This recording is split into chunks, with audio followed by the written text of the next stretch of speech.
Who lived in the big long clay walled house down the road here, Jim? Now, rusty house, Mythens. Mittens earlier, my time. Johnny Mitten and the wife, Katie, lived in that. We had a dance one night in the barn in that.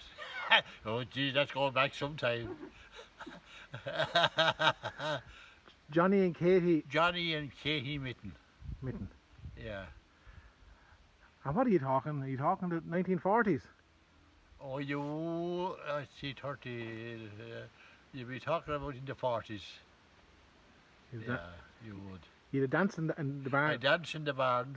They had a dance in the barn. Yeah. And that were a husband and wife lived in that And house? our house, the husband and wife, and she was an old slave to work. She'd clean out a cow house in the yard. And the dung would be that height, she'd peg it up over the door and hip. I can see her still, Katie. Yeah. Did they have any children? No family. Yeah. And was that thatched in your time? That was, no, that wasn't thatched in my time. That was thatched before my time. Galvanised roof on it, I suppose, in my early days or before my time in Hopies. Yeah. And it's still there to the good. Never got a coat of paint or nothing. And that's heading for 80, 90. I won't say. You're 90 years of age, are you? Over. So you remember that house? I do remember that well. Yeah, I remember that. And the crossroads above it, farther up, you know, the old shop, little shop. And the guys that bought that place of Mittens, he ran the shop for a while, and he used to be what they call a cobbler. And he put the studs in the boots and the stitched the soles and all that with leather, you know. We called him a cobbler. And what were the boys who bought it? What were their names? Were they the two men who bought the house when Mittens left? Mittens, Jim and Tom Myden. Myden they were? Myden they were. Jim and Tom Myden. Jim and Tom, yeah. And did they marry? No. There weren't no family after them. No family after them. Yeah. And did they live in that big long house at all, or did they build a... No, they never lived. As far as I know, they never lived in it. They built, I don't know where they lived before they built that bungalow. They built that bungalow and got into it. And so they may have lived in that old house. I'm not sure, I can't say now.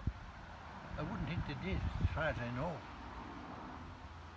That's the bungalow there on the left-hand side? Yeah, and the left before you go up to that, before you go to that. Yeah. And you said there was another thatched house close to it as well, was there? Was there ruins of another small house? There was a Mythens old home place where they were born and reared before you go to the bungalow. There's only the ruins of it there now.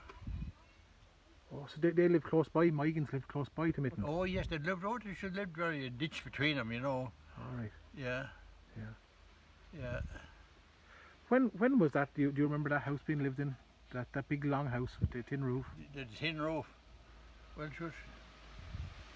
What I see now, going back to Johnny Mitten. Oh, Jesus was give me time now. Late 40s, I'd say, when that was lived in. The late 40s. And there was another, well, after Mittens, there was a guy coming to lived in it with the name of MacDonald, Dinny MacDonald. He sort of tuned up with Katie.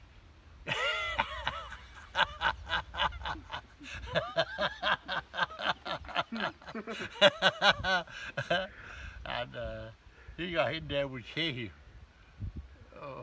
when she was alive. So after that, there was there was nothing after him anyway.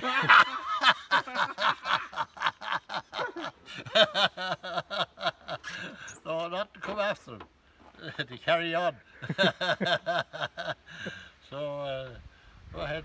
Oh, Jesus, history touched us, you know. Yeah. And you said there was a shop close. And up at the cross, there was a little shop.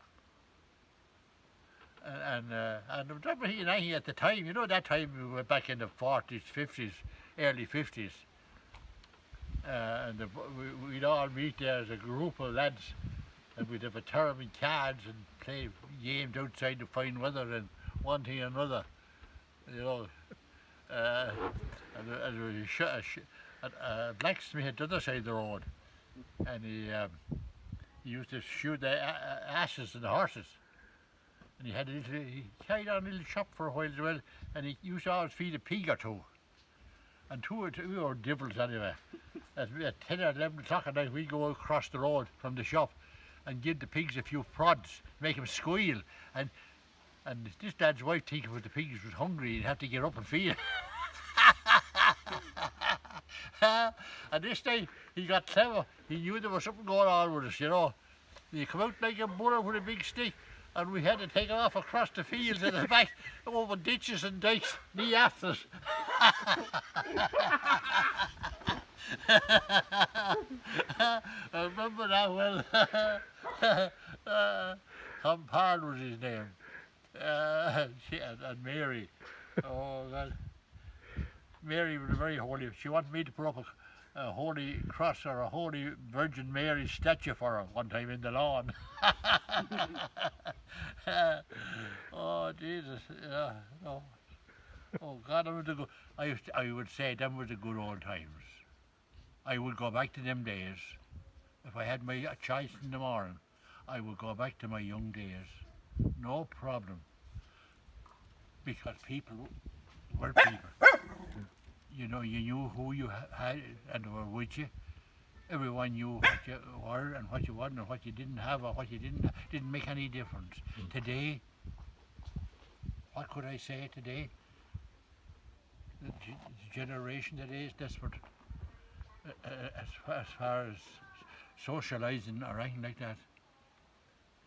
Look at how people that used to come into homes that time, come across fields for a term or a game of cards or something, you know. Nothing like that anymore. You go to a crossroads for a game of horseshoes or marbles, skittles. Whole thing it's gone too far. In my opinion, the whole thing went to. It's not a big wonder that we have this virus to bring the world back to where it should be. That's a fact. It should. It went too far. There's someone up there. I'm telling you, and I believe there is. Good man, Jim. Your dog is wanting your bit of attention now, this fella. What more can I say? Nothing more, you said enough. What more can I say? Thanks, Jim. Da